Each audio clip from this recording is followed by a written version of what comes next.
இந்த தமிழகத்தை சார்ந்த 2 பெண் உறுப்பினர்கள் நம்முடைய பாரத பிரதமர் நரேந்திர மோடி முன்பாக சென்று அவரை முற்றுகையிட்டு போராட்டம் நடத்தி நேற்று கூட சபாநாயகரை முற்றுகையிட்டு இருக்கிறாங்க. நாடாளுமன்ற ஜனநாயகத்தினுடைய மாண்பை கெடுக்கக்கூடிய வகையிலே நரேந்திர மோடி அவர்களுக்கு எதிராக ஒரு அருவருக்கத்தக்க வகையிலே இந்த ஜோதிமணி, இந்த சுதா போன்ற காங்கிரஸ் கட்சி எம்பிக்கள் நடந்து கொண்டிருக்கிறார்கள்.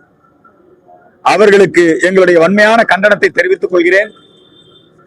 எப்ஸ்டீன் ஃபைல் நரேந்திர மோடியை கேரக்டர் அசாசினேஷன் பண்ணணும் அப்படிங்கிறதுக்காக, நரேந்திர மோடி அவர்கள் ஒரு பெண் பித்தர் என்று சித்தரிப்பதற்காக இவங்க அந்த எப்ஸ்டீன் ஃபைலை வச்சுக்கிட்டு அவருக்கு 56 இன்ச் மார்பு, ஏற்கனவே இப்படி நரேந்திர மோடி குறித்து அவதூறு பிரச்சாரங்கள் நிறைய செஞ்சுக்கிட்டு இருந்தாங்க. இங்க தமிழகத்திலே திராவிட முன்னேற்ற கழகம் மற்றும் கம்யூனிஸ்டுகள் தொடர்ந்து அந்த அவதூறு மற்றும் வெறுப்பு பிரச்சாரத்தை செய்து வருகிறார்கள். நரேந்திர மோடி குறித்து இப்படி ஒரு அவதூறு பொய்யான பிரச்சாரம் சொன்னா அவன் நாக்கு அழுகி போயிடும். நரேந்திர மோடி ஒரு வாழும் விவேகானந்தர்.